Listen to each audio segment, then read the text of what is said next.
in a lot of ways, another thing that's turned me off, because people ask me now, like, who's your favorite comedian? I don't even watch comedy anymore. I watch some of the Netflix specials of people that I knew back in the day, or that I was my idols back in the day. Your Dave Chappelle's and whatnot. But like, comedy's different now. Yeah, you can't say what you want to say, and I don't want to be a hater, and I don't want to be that guy. I don't want to be like, well, back in my day, we did real comedy. But it was unfiltered. You could say any 4-letter word you wanted. You could make fun of any race, any sex, any creed. And, if you didn't like it, okay, well, there's another joke coming. And it is what it is. I mean, we used to pick on people in the crowd. I remember doing open mics, and like, if I had a bad night, and I know you've done it, I've seen you do it. You walk into a club, and it was like we're at the G-Spot downtown. We'd walk in, and you got all these little open micers with their little wire-bound notebooks. We walk in like the damn high school bullies. Hell, we didn't have shit. We just walk in, kick the damn stool to the side, and just start talking shit. I mean, I'm just running down the line. Hey, you in the Dragon T-shirt. You know what I'm saying? Just, that's, hey, Obi-Wan Kenobi, sit your ass down. I mean, those were the things that we did. We are close to that club. I'm just throwing that out there. We're still close. But that being, it's the realism, kids. But that's the thing that I think's changed with comedy. Is like you said, well, we can't offend nobody. You say one thing, next thing you know, you're dropping fries. You're probably dropping fries if you. Yeah. Well, odds are. Well, keep in mind, Brandon, the traveling comic. His nickname is Shake, and he sure as hell got that from his day job. Exactly. Oh, Shake. Oh, Shake. But moving on, we'll have Brandon on. He can hold it upside down, then he'll be like, aha! That's how he graduated from Mickey D's University. But anyway, but yeah, that's the thing. Cancel culture now is a big thing, and I understand. Nobody wants to be made fun of. And that's understandable. They should be, but... Oh, God, they deserve it. They deserve it. But the other thing is, you got to think about, though, is, okay, I love telling fat jokes. You know why I love telling fat jokes? Because I used to be a fat guy. I know all the good ones because I heard them. Do you think I heard fat jokes? I'd be like, man, he called me fat. No. I finally got tired of it. I wanted to see my wiener again, and I lost weight. That's what I did. Hey, receding hairline jokes. Exactly. Heard them all. And guess what? LeBron James got into the NBA. Somebody else to pick on. So. Exactly. They took the heat off of you and your hairline. Yep.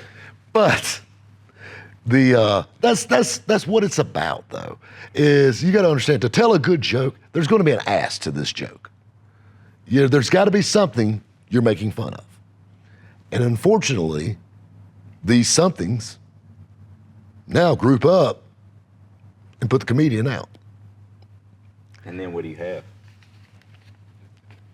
A fluffy comedy show where sucky people want to hear what it's like life. If you got a friend that's doing something they don't need to be doing, you tell them about it, they're going to do it anyway.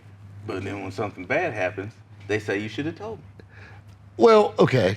Well, exactly. It's like you're dating that girl that's the town whore. And your buddies will be like, oh, you're in love. Shut up, Matt. You're in love. You're in love. You're in love. And then soon as like you break up with her, God, she's such a whore. Where was you at 6 months ago? Like we told you. Shut up. Look at your text. Look at your text messages, fool. Look at your text messages. Those are pictures of her. OnlyFans is a thing.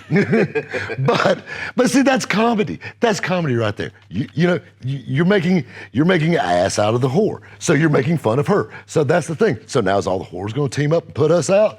We hope not. We don't hear any heels, so. Well, they're not. Hell, they're not up yet, so don't worry. But that's the part of comedy. and that's how it's natural. I haven't laid eyes on Jeff in 6 months till this morning. We talk a lot on the phone, but that's the thing. When you got two guys that are just naturally comedically gifted, you can make anything funny. That's the key with it. And and talk about mean crowds. So that's the thing. I remember playing in Atlanta. And remember, they don't boo you. It's the keys. Yes. The car keys. Oh my God. Could you imagine 200 sets of those going at once? Yeah, you want to talk about something's going to quick? And that's the thing, like I used to tell musicians all the time, because, oh, you guys so easy, man. You just such little lines. I got to get my equipment set. I got to play the chords. I got to remember this. Yada, yada, yada, good acoustics. But this is, and this was my argument to them. If you miss a chord, or you're a little off on a chorus, you got 6 other band members playing behind you that's covering your ass. I walk out on a stage to the same amount of people. I have no one behind me, just me.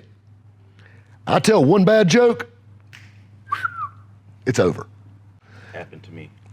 Comedy House in Columbia. It was terrible. No one said anything. I tried to get off the stage. They didn't open up the curtain. Literally lost in the curtain trying to get out. Nephew Tommy Comedy Show in Columbia. Oh, we opened Night up. before, wonderful. Next night, they didn't open the curtain. I got booked for a show in Asheville, North Carolina. And that's the thing you gotta understand is in different places, different jokes work better than others. And in Atlanta, I did okay. Around Greenville, I was all right. I went to Asheville. This is a whole other crowd. If you've ever been to Asheville, North Carolina, you know that crowd. They're not paying in wings. No, they're not. Yeah, no. Yeah, they're paying in hacky sacks and what? Yeah, exactly. Yeah, they got like magical crystals and shit. So I get up there and the guy before me's telling like Star Wars jokes. Well, I'm over here telling like ex-wife jokes and chasing skirts and things like that.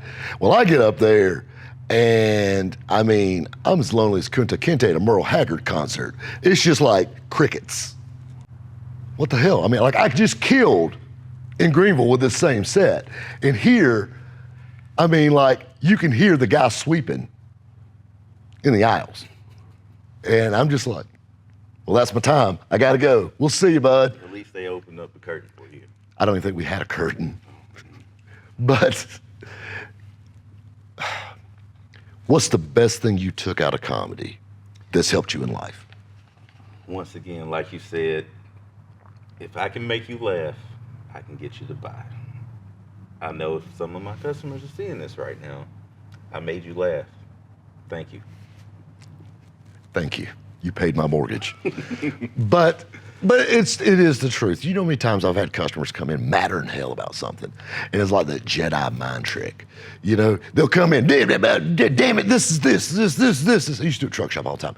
This is this, I brought this truck in here, I still got the same problem. And it's just, it's smoking. I'm like, well, at least it ain't a drinking, and they get to giggling a little bit, or at least it's not this, I say, hey, there's worse things, and next thing you know, they get to laughing. It tickled me. It was almost like a game to see how fast I could turn them around. And then from that to walk out the door, all right, Rob, you take care, brother. We'll see you, man. Be good. Tell your mom I said hey. I love that. And that's comedy. That is comedy. Unknowingly doing it. Well, and that's the thing. You walk into a cold club, and when I say cold club, I'm saying like you're the 8 o'clock opener, and you can make them laugh, you're good. That's the thing. Everybody focuses on that headliner. Everybody like, oh yeah, we got Catfish Cooley. I'm using him for an example. But I'm gonna tell you something. You wanna know the real talent is the guy that's coming on before him. Because before them Bud Lights and mimosas kick in, and for everything else, and you're sitting there, straight up at 6 o'clock, and you got, 200 sets of eyeballs staring back at you, make me laugh. Who you are. And they have no clue who you are, and they're over here like this. Random ass Jeff. Make me laugh. Now, we get to drinking a little bit, and you got them warmed up, and then the headliner comes in and steamrolls them down. But that's the thing. That's something that always tickled me about comedy is the people that got the least amount of respect, got paid the less or the least.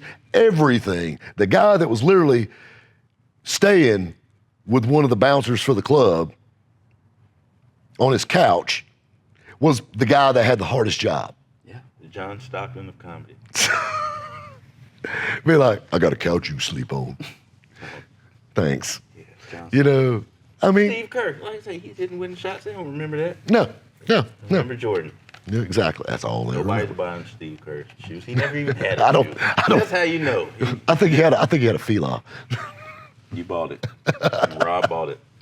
Oh. Anyway, guys, we could go on talking about this forever. But this is something, the moral of the story to this. You know, through life, you're going to go through many avenues and many crossroads. And comedy saved my life in so many ways. It took the worst part of my life, going back to the hardest story I never told. It took the hardest time of my life. I lost it all. But I gained so much from it. That very first time on stage, and I swear to you, I say this about sales, it's the same feeling. It is that thrill, that rush. And this helps kind of pacify that for me because I love talking to you guys. But that grabbing that mic and just walking up there and moving that mic stand over. I mean, I get cold chills thinking about grabbing a mic stand. You know, I love that. I love that first line out.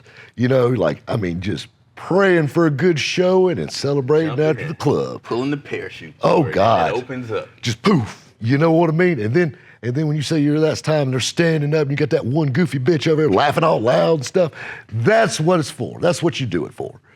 Not for the money. No, definitely not for the money. Not for the money. But for the experience, I'll be honest with you, I couldn't have spent $1 billion and got the experience or the life lessons I learned from comedy.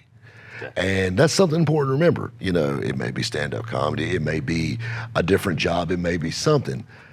But these crossroads are what helps steer you on your road to life. And if I never did stand-up comedy, You wouldn't be wearing a Rolex. probably not. Guys, we'll catch you next time at Rabbit's Used Cars. Barbecue. Who the hell don't love it? You may want to rethink this. I'm just throwing that out there. This is a nice spot. I'm going to feed in a little secret. That's a red flag. She don't like barbecue. I'm just throwing that out there.